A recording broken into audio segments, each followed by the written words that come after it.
Hey guys, কি অবস্থা তোমাদের? কেমন আছো তোমরা? কি হয়েছিল 5 বছর আগে গল্পের পার্ট 4 নিয়ে আইসা পড়ছি। তো চলুন শুরু করা যাক। তখন আমি বললাম, শোন, আমার তোর হোটেলে 2টা রুম লাগবে, কিন্তু ম্যানেজার বলেছে কোনো রুম খালি নেই, তুই যদি একটু দেখতি। তখন আশিক বলল, শালা এইভাবে কেউ বলে? আমি তো ভয় পেয়ে গিয়েছিলাম কি না কি হয়েছে ভেবে।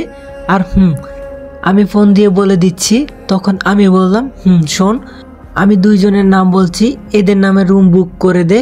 তখন আশিক বলল, আচ্ছা। তারপর আশিককে বাবা আর ভাইয়ের নাম বললাম, আর বাবা ও ভাইয়ের নামে 2টা রুম বুক করলো। ম্যানেজার বাবাকে বলেছে রুম দিতে পারবে না, তাই বাবা মা ভাই ম্যানেজার বাবাকে বলেছে রুম দিতে পারবে না, তাই বাবা মা ভাইয়া ভাবি সবাই চলে যাচ্ছিল। তখনই আশিক ফোন দিয়ে ম্যানেজারকে বলে বাবা ভাইয়াকে রুম দিতে। ম্যানেজার তখন বলল, জি স্যার। বাবা মা সবাই গেটের সামনে চলে গিয়েছে। তখনই ম্যানেজার দৌড়াতে দৌড়াতে বাবার কাছে যায়। ম্যানেজার তখন বলল, স্যার, আমার ভুল হয়ে গেছে, আমি জানতাম না আপনি কে। প্লিজ স্যার, চলুন, আপনাদের জন্য 2টা রুম বুক করা হয়েছে। বাবা তখন বলল, কিন্তু একটু আগেই তো বললে রুম নেই।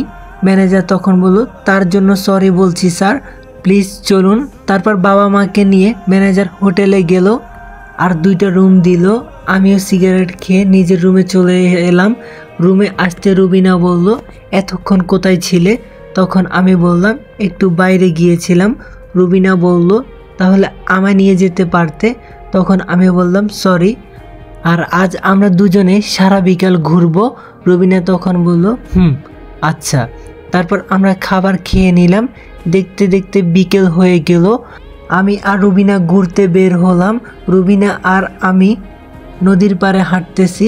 রুবিনা তখন বলল, রিমন, ওই দেখো ফুচকা, চলো আমি ফুচকা খাবো। তারপর আমি আর রুবিনাকে নিয়ে ফুচকা খেতে গেলাম। আমি 2 প্লেট ফুচকা দিতে বললাম। আমাদের 2 প্লেট ফুচকা দেওয়া হলো। আমরা খেতে লাগলাম। ঠিক তখনই কেউ বলল, আমাদের 3 প্লেট ফুচকা দিন। আমি মাথা উঁচু করে দেখি ভাইয়া ভাবি আর তাদের ছেলে। আমি মাথা নিচু করে আবার ফুচকা খেতে লাগলাম। ভাইয়া এসে আমার পাশের চেয়ারে বসলো। আমি চুপচাপ ফুচকা খেতে লাগলাম। তারপর আমি আর রুবিনা সারা বিকাল ঘুরে চলে আসলাম। রাত 4টা বাজে, রুবিনা শুয়ে আছে। সারা বিকাল হেঁটেছে, তাই হয়তো শরীর খারাপ লাগছে। আমি এবার হোটেলের ছাদে চলে আসলাম। পকেটে করে সিগারেট বের করে আগুন ধরিয়ে টান দিতে লাগলাম। তখনই কেউ পেছন থেকে এসে বলল, আগে তো এসব খেতে না, এখন এসব খাচ্ছিস? আমি পেছন ফিরে দেখলাম।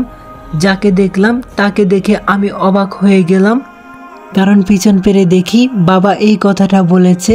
তখন আমি তাড়াতাড়ি করে সিগারেটটা ফেলে দিলাম। তখন আমি বাবাকে উদ্দেশ্য করে বললাম, আগের মতো আর কিছুই নেই, সব বদলে গেছে। বাবা তখন বলল, তা তো ভালোই মানুষ হয়েছিস, অনেক টাকার মালিক হয়েছিস, খুব সুখে আছিস বুঝি? তখন আমি বললাম, টাকা পয়সা থাকলেই সুখ থাকে না, সুখে থাকার জন্য একটা পরিবার লাগে, যেটা আমার নেই। তারপর বললাম, বিশ্বাস করো বাবা, সেই দিন আমি কিছুই করিনি। বাবা তখন বলল, আমি জানি তোকে মিথ্যে অপবাদ দেওয়া হয়েছিল। তখন আমি বললাম, মানে তুমি জানতে, তারপরেও আমাকে বাড়ি থেকে বের করে দিলে?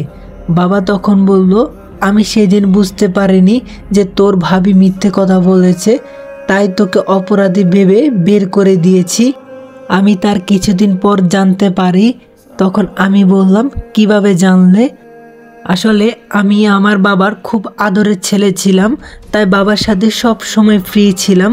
তখন বাবা বলল, তুই যাবার কিছুদিন পর তোর ভাবি আমাদের সাথে আগের থেকে খুব ভালো ব্যবহার করতে লাগলো। আমরা খুব খুশি হয়েছিলাম। আমার বয়স হয়ে গিয়েছে, তাই তোর ভাইকে ব্যবসার সব কিছু বুঝিয়ে দিয়েছি। তুই যাবার 3 বছর পর আমি আমার সম্পত্তি তোর আর তোর ভাইয়ের নামে লিখে দিতে চেয়েছিলাম, কারণ 3 বছরে আমি তোকে খুব মিস করেছিলাম, আর তোর মাও। তাই আমি তোকে খুঁজে আবার বাড়িতে আনতে চেয়েছিলাম। তাই আমি সকালে নাস্তার টেবিলে বসে তোর ভাইকে বলেছিলাম তোকে খুঁজতে আর একজন উকিলকে ডাকতে। তোর ভাইয়া তখন বলল, কেন? বাবা তখন বলল, শোন, রিমনের একটা ভুল করেছে, তার শাস্তি ও 3 বছর ধরে পাচ্ছে, তাই রিমনকে এখন বাড়িতে আনা উচিত। আর রিমন যাওয়ার পর থেকেই বাড়িটা একদম মনমরা হয়ে গেছে। তোর ভাইয়া তখন বলল, বুঝলাম, কিন্তু উকিল কেন? বাবা তখন বলল, আমার তো বয়স হয়ে গেছে, তাই আমার সব সম্পত্তি তোদের 2 ভাইয়ের নামে লিখে দিতে চাই। এটা বলার সাথে সাথে তোর ভাবির। তো গাইস, কি হয়েছিল 5 বছর আগের গল্পের পার্টটা কেমন লাগছে অবশ্যই কমেন্ট করে জানাবেন। আর যদি ভালো লেগে থাকে তাহলে like, comment, share and subscribe করে দেন। আর নেক্সট পার্ট চান কিনা ওইটাও কমেন্ট করে জানান, কত মিনিটের চান জানাবেন। তো ততক্ষণ পর্যন্ত সবাই ভালো থাকবেন, সুস্থ থাকবেন, খোদা হাফেজ।